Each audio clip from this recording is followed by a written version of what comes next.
दोस्तों नमस्कार, हाजिर है एक बार फिर से आज की बड़ी और ताजा खबरों के साथ। बस आपसे निवेदन है, कृपया वीडियो को लाइक कर दें, चैनल को सब्सक्राइब कर लें और घंटी बटन जरूर दबा दें। वहीं पहली बड़ी खबर है, किसान नेता योगेंद्र यादव ने किसान नेताओं को दी कड़ी चेतावनी। बोले चुनाव लड़िए लेकिन संयुक्त किसान मोर्चा के नाम पर नहीं। ये आपको बता दें कि जय किसान आंदोलन के फाउंडर योगेंद्र यादव ने किसान नेताओं को चुनाव लड़ते समय संयुक्त किसान मोर्चा का नाम इस्तेमाल न करने की कड़ी चेतावनी दी है। योगेंद्र यादव ने किसान नेताओं से कहा कि अगर वे चुनाव में संयुक्त किसान मोर्चा के नाम का इस्तेमाल करते हैं तो इससे लोगों का आंदोलन से भरोसा टूट जाएगा। बता दें कि संयुक्त किसान मोर्चा के बैनर तले ही 40 से ज्यादा किसान संगठन बीते एक साल से कृषि कानूनों के खिलाफ और अन्य कई मांगों के साथ दिल्ली की सीमाओं पर आंदोलन कर रहे हैं। आपको बता दें कि योगेंद्र यादव ने कहा कि चुनाव लड़ने का हक सबको है, लेकिन हमारे नेताओं को संयुक्त किसान मोर्चा का नाम इस्तेमाल करने से बचना चाहिए। अगर वे ऐसा करते हैं तो इससे गलत संदेश जाएगा और लोगों का आंदोलन पर से भरोसा टूट जाएगा।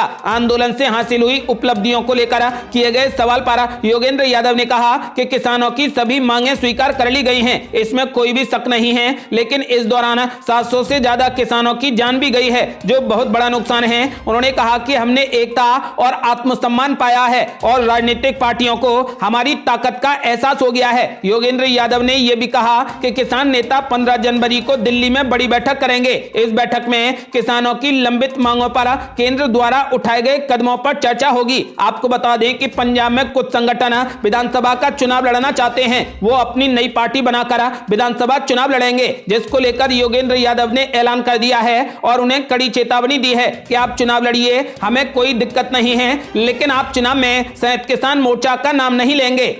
और ये बड़ी खबर, सिंगू बॉर्डर से किसानों का घर लौटना जारी, पुलिस ने भी हटा दी बैरिकेडिंग। ये आपको बता दें कि दिल्ली और हरियाणा के सिंगू बॉर्डर पर मौजूद सभी किसानों की तकरीबन अब घर वापसी हो चुकी है। 11 दिसंबर को किसान आंदोलन स्थगित हुआ था, जिसके बाद उसी दिन से किसानों ने अपने घर वापस लौटना शुरू कर दिया था। तकरीबन 3 दिनों का वक्त लगा जब पूरा आंदोलन लगभग साफ हो गया है। अब पुलिस द्वारा वहां पर बैरिकेडिंग हटाने और पूरी रोड क्लियर करने की कवायद की जा रही है। किसान आंदोलन का सबसे बड़ा मंच दिल्ली और हरियाणा के सिंगू बॉर्डर पर लगा हुआ था, जहां पर एक वक्त में कई हजार किसान आंदोलन पर बैठे थे। कई बार ऐसा देखा गया कि इनकी संख्या लाखों में पहुंच गई। तो वहीं जब सरकार की तरफ से किसानों की सभी मांगें मान ली गईं और तीनों कृषि कानूनों को रद्द कर दिया गया, तो 11 दिसंबर को संयुक्त किसान मोर्चा ने इस किसान आंदोलन को स्थगित कर दिया। आपको बता दें कि अब लगभग सभी किसानों की घर वापसी हो गई है, जिसके बाद अब पुलिस द्वारा वहां पर बैरिकेडिंग हटाने और पूरी रोड क्लियर करने का काम शुरू कर दिया गया है।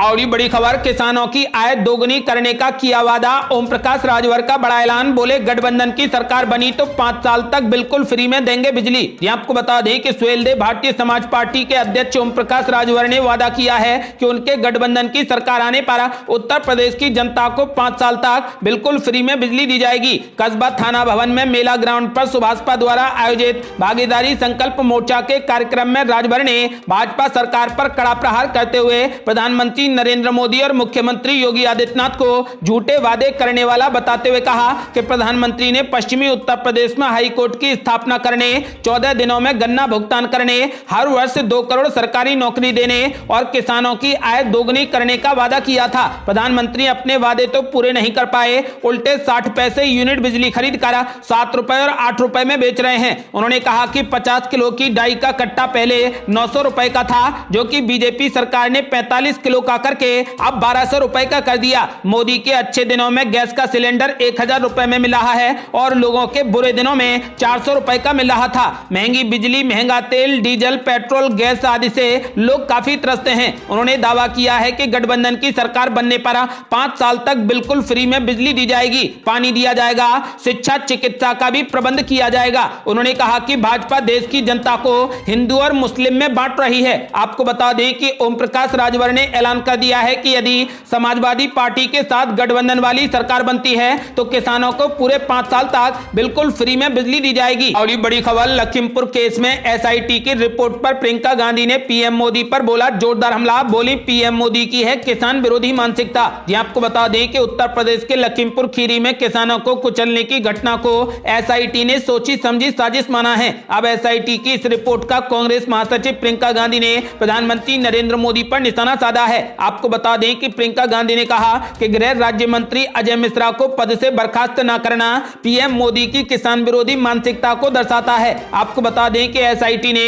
अपनी जांच में पाया है कि किसानों को गाड़ी से कुचलने की पूरी घटना एक सोची समझी साजिश थी। एसआईटी ने अब आरोपियों पर लगाई गई धाराएं भी बदल दी हैं। लखीमपुर कांड के मुख्य आरोपी आशीष मिश्रा समेत 14 लोगों पर जांच के बाद धाराएं बदली गई हैं। सभी आरोपियों पर जानबूझकर प्लानिंग करके अपराध करने का आरोप लगाया गया है। आपको बता दें कि जिसको लेकर प्रियंका गांधी ने पीएम मोदी पर जोरदार हमला बोला है और पीएम मोदी को किसान विरोधी मानसिकता वाला करार दिया है। और बड़ी खबर, राहुल गांधी ने पीएम मोदी पर बोला जबरदस्त हमला। बोले पीएम मोदी सदन में नहीं आते हैं, ये लोकतंत्र चलाने का कोई तरीका नहीं। आपको बता दें कि कांग्रेस नेता राहुल गांधी सहित विपक्षी सांसदों ने संसद परिसर में गांधी प्रतिमा के पास 12 राज्यसभा सांसदों के निलंबन के विरोध में आज जमकर प्रदर्शन किया। इस प्रदर्शन में टीएमसी से डोला सेन भी शामिल हुई। राहुल गांधी ने मोदी सरकार पर जबरदस्त हमला बोलते हुए कहा कि प्रधानमंत्री सदन में नहीं आते हैं, लोकतंत्र को चलाने का ये कोई भी तरीका नहीं है। विपक्षी सांसदों के निलंबन को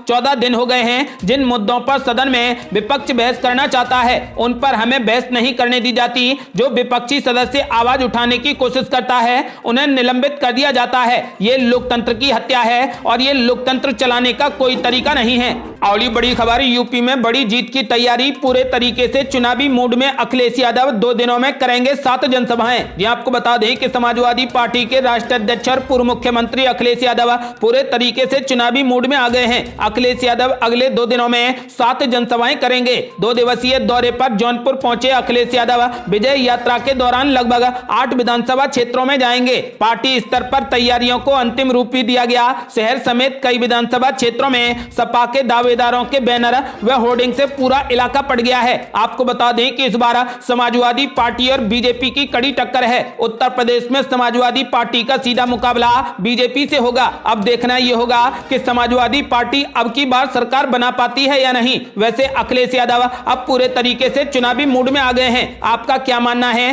क्या इस बार अखिलेश यादव अपनी सरकार बना पाएंगे? अपनी राय हमें वीडियो लाइक कर कमेंट बॉक्स में जरूर दें। और ये बड़ी खबर, जनवरी के दूसरे सप्ताह तक यूपी चुनाव की तारीखों का होगा ऐलान। लखनऊ में होगी चुनाव आयोग की बड़ी बैठक। जी आपको बता दें कि मेरठ में उप चुनाव आयुक्त डॉक्टर चंद्रभूषण कुमार ने बताया कि क्रिसमस के आसपास राजधानी लखनऊ में चुनाव आयोग की फुल बेंच मीटिंग होगी। उसके बाद जनवरी के पहले या दूसरे सप्ताह में चुनाव की घोषणा कर दी जाएगी। सारी तैयारी इसके तहत पहले ही कर ली जाए। मेरठ कमिश्नरी कार्यालय में आयोजित बैठक में चुनाव आयोग के अधिकारियों ने कहा कि अगले कुछ दिनों में भारत निर्वाचन आयोग में भी बैठक होगी। उसके बाद क्रिसमस के आसपास लखनऊ में भी आयोग की फुल बेंच मीटिंग होगी। सभी जिला निर्वाचन अधिकारियों की इस बैठक में आयोग की ओर से विशेष निर्देश दिए जाएंगे। साथ ही जिला निर्वाचन अधिकारियों द्वारा प्रस्तुतिकरण दिया जाएगा। उसके बाद जनवरी के पहले या दूसरे सप्ताह में चुनाव की घोषणा के साथ आचार संहिता लागू हो जाएगी। आपको बता दें कि फिलहाल अब यूपी चुनाव की तैयारियां जोरों पर हैं और जनवरी के दूसरे सप्ताह तक यूपी चुनाव की तारीखों का ऐलान कर दिया जाएगा। और बड़ी खबर, शिवसेना और कांग्रेस में पड़ी दरार। मुंबई में राहुल गांधी को नहीं मिली रैली करने की इजाजत। कांग्रेस ने हाईकोर्ट का खटखटाया दरवाजा।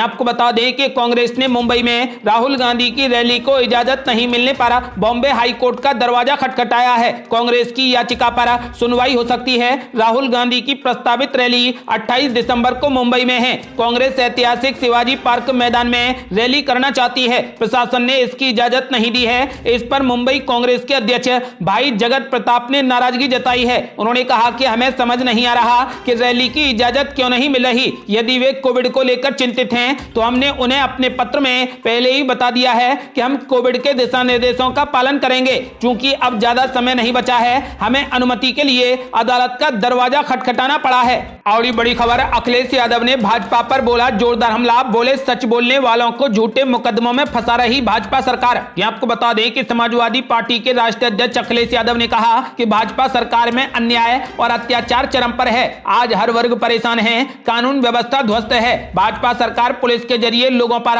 अत्याचार करा रही है। सच बोलने वाले लोगों को सरकार झूठे मुकदमों में फंसा कर परेशान कर रही है। इतना ही नहीं, भाजपा जनता को डराकर शासन करना चाहती है। अखिलेश यादव ने जारी एक बयान में कहा कि भाजपा राज में किसान अपमानित किए गए। किसान आज खाद के लिए लाइन में लगा है। इस सरकार सरकार ने समय पर खाद का इंतजाम नहीं किया, नौजवानों शिक्षकों पर लाठीचार्ज किया, शिक्षा मित्रों के साथ अन्याय हुआ, पेपर लीक हुआ, सरकार रोजी और रोजगार नहीं देना चाहती इसलिए पेपर लीक कराए, यूपी में फर्जी एनकाउंटर किए, हिरासत में मौतों के मामलों में राज्य सरकार को मानवाधिकार आयोग ने सबसे ज्यादा नोटिस दिए। उन्होंने कहा कि भाजपा सरकार में यूपी हर मानक में नीचे चला गया, विकास अवरुद्ध हुआ है, गरीबी बढ़ी है, महिला अपराध और उत्पीड़न बहुत बढ़ गए हैं, बच्चों के मिड डे मील में सबसे ज्यादा भ्रष्टाचार हुआ है, राशन वितरण में पर्याप्त पोषक तत्व नहीं है, सरसों का तेल महंगा हो गया है, महंगाई लगातार बढ़ती जा रही है, पेट्रोल डीजल रसोई गैस के दाम बढ़ गए हैं। इन सब के लिए भाजपा जिम्मेदार है। अपनी 5 साल की विफलताओं को छिपाने